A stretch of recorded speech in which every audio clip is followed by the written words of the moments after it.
Assalamualaikum warahmatullahi wabarakatuh. Jadi anak-anak, pada pertemuan kali ini kita akan mempelajari tentang pengukuran menggunakan mikrometer sekrup dan jangka sorong.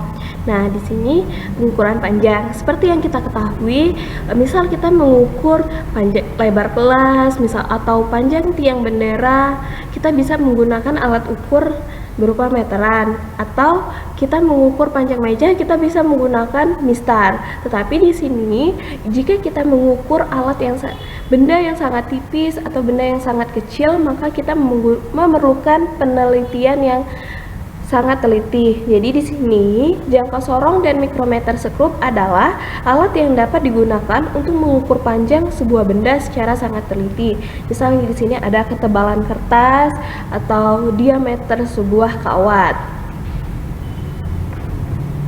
Selanjutnya di sini setelah mempelajari materi ini kita bisa menggunakan jangka sorong dan mikrometer sekrup dengan benar. Kemudian bisa mengenal skala-skala yang ada pada jangka sorong dan mikrometer sekrup, dan kita bisa membaca skala dengan benar. Di sini ini merupakan alat dari jangka sorong, ini jangka sorong, dan ini mikrometer sekrup. Nah, jika kita pertemuan, kita bisa menggunakan alat ini secara langsung. Tetapi karena keadaan ini, Ibu akan memberikan simulasi bagaimana mengukur jangka sorong dan mikrometer sekrup. Pertama, kita cara menggunakan jangka sorong. Nah, di sini cara mengukur diameter, lebar atau ketebalan benda.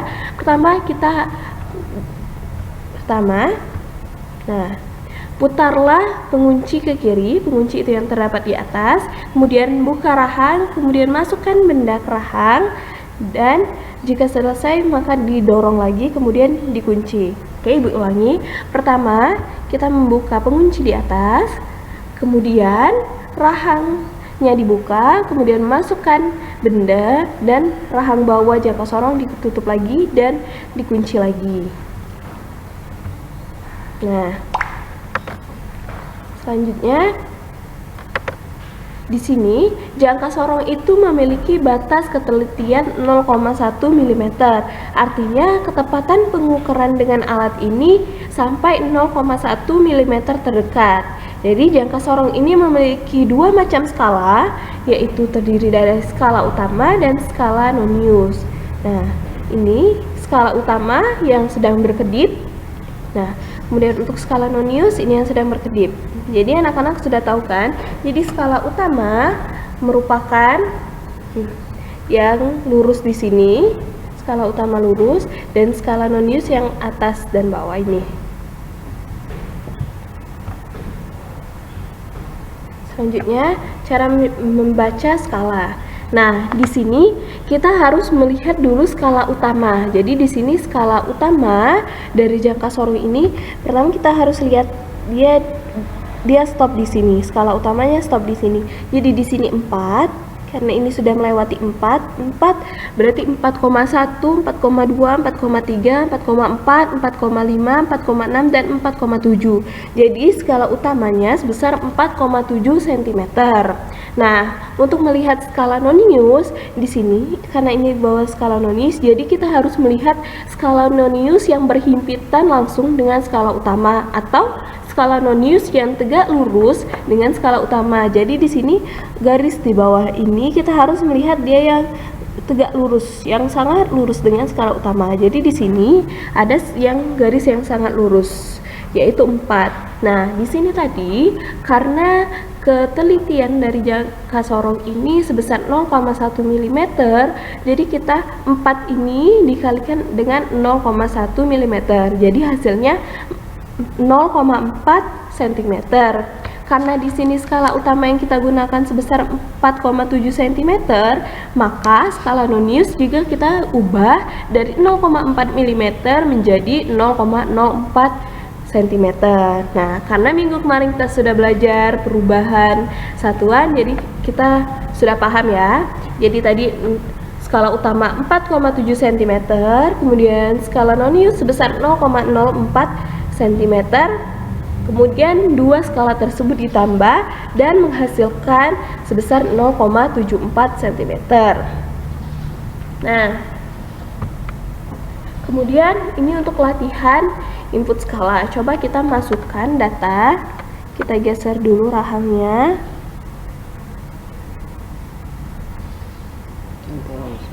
Ini contoh langsung. Nah, di sini kita bisa membaca. Jadi ini besar dari jangka sorong tersebut sebesar 1,61 cm.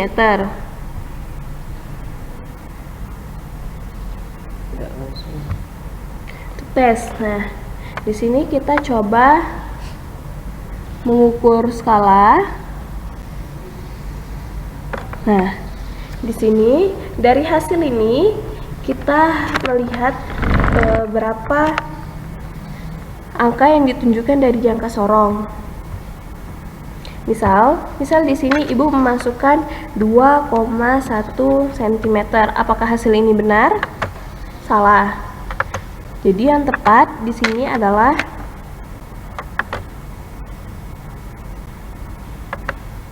1,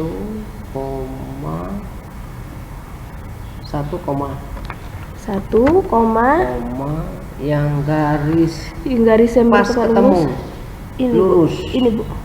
Bisa mungkin 4 ya? Jadi 1,04. Coba dulu. Coba 1,24. Enggak. 1,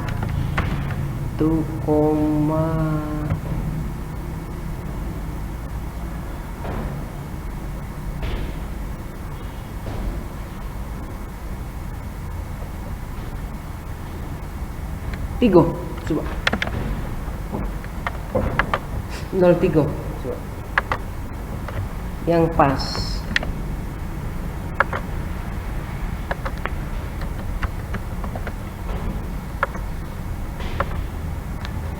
Karena ketelitiannya itu 0,01, sangat kecil. Itu kadang-kadang penglihatan mata itu kurang tepat. Tadi harus penuh dengan ketelitian. Ya, kita coba lagi. Yang pas kena 1,05 coba.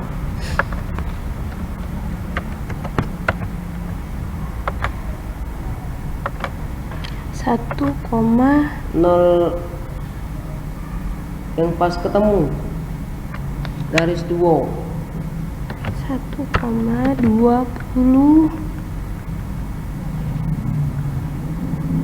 Oh iya, 1,23. Ya. Jadi di sini kenapa 1,23?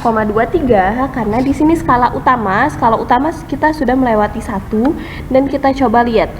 Ini 1,1, ini 1,2. Jadi dia sudah 1,2 cm untuk skala utama. Kemudian kita lihat untuk skala nonius yang sangat berhimpitan. Ini karena beda tipis, jadi kita kesulitan untuk melihat mana yang tegak lurus dengan skala utama. Jadi di sini yang tegak lurus, di sini tegak lurus. Sepasang. Berhimpitan, sepasang.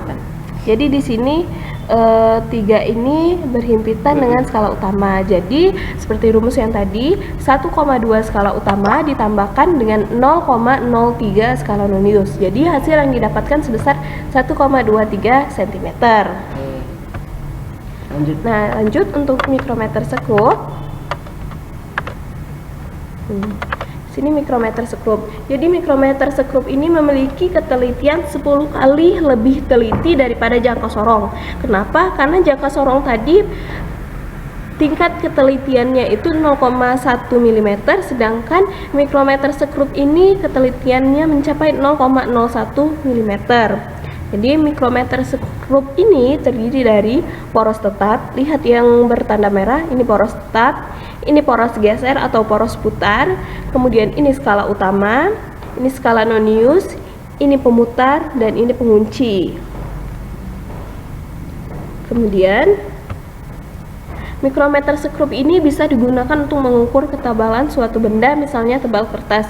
Karena kita tahu kertas itu sangat tipis, jadi tidak bisa diukur dengan penggaris atau yang lainnya. Tapi di sini bisa menggunakan mikrometer sekrup. Dan juga selain mengukur ketebalan kertas, mikrometer sekrup digunakan untuk mengukur diameter kawat yang sangat kecil. Nah, cara menggunakan mikrometer sekrup di sini pastikan pengunci dalam keadaan terbuka. Penguncian di sini harus terbuka. Kemudian bukalah rahang dengan cara memutar pada skala putar hingga benda dapat dimasukkan ke rahang. Kemudian letakkan benda yang diukur pada rahang dan putarlah kembali sampai tepat. Ketika benda itu sudah masuk, kita akan memutarnya kembali sehingga terkunci. Kemudian putarlah pengunci sampai skala putar tidak dapat digerakkan dan terdengar bunyi klik. Jadi kalau sudah terdengar bunyi klik berarti itu sudah terkunci. Oke, kita ulang. Pastikan pengunci dalam keadaan terbuka. Kemudian bukalah rahang dengan cara memutar ke kiri. Kemudian letakkan benda yang diukur pada rahang dan putarlah kembali sampai tepat. Kemudian putarlah pengunci sampai skala putar tidak dapat digerakkan dan terdengar bunyi klik. Nah, selanjutnya skala pada mikrometer dibagi menjadi dua jenis, yaitu skala utama dan skala putar. Jika tadi jangka sorong, skala utama dan skala nonius, di mikrometer ada skala utama dan skala putar. Nah, skala utama ini terdiri dari skala 1, 2, 3, 4 mm dan seterusnya. Dan nilai tengah 1,5, 2,5, 3,5, 4,5, dan 5,5 mm. Jadi skala utama, ini skala utama yang berubah menjadi warna merah. Kemudian skala putar ini terdiri dari 1 sampai 50. Setiap skala putar berputar mundur satu putaran, maka skala utama bertambah 0,5 mm. Sehingga satu skala putar 1/100 mm atau 0,01 mm yang kita sebut tadi sebagai tingkat ketelitian dari mikrometer. Selanjutnya, nah di sini, jadi cara melihatnya, kita tes, putarlah skala putar mikrometer dengan memasukkan hasil pembacaan yang benar.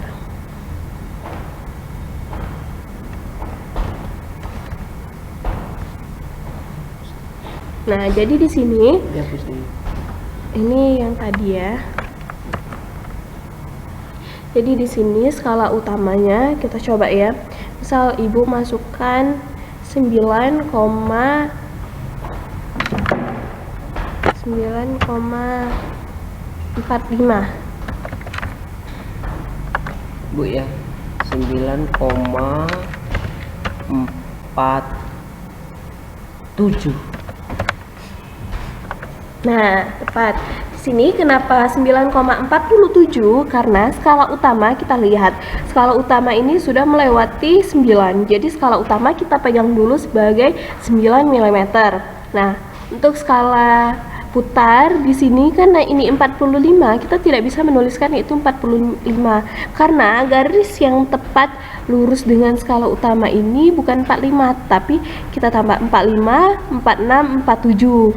Jadi skala putarnya sebesar 47. Jadi di sini kita tambahkan 9 ditambah 0,47. Jadi 9,47. Jadi pengukuran kita tepat. Baiklah, cukup sekian untuk materi kita pada kali ini. Sepertinya pertemuan kali ini belum ada tugas dan latihan. Ibu akhiri, wassalamualaikum warahmatullahi wabarakatuh.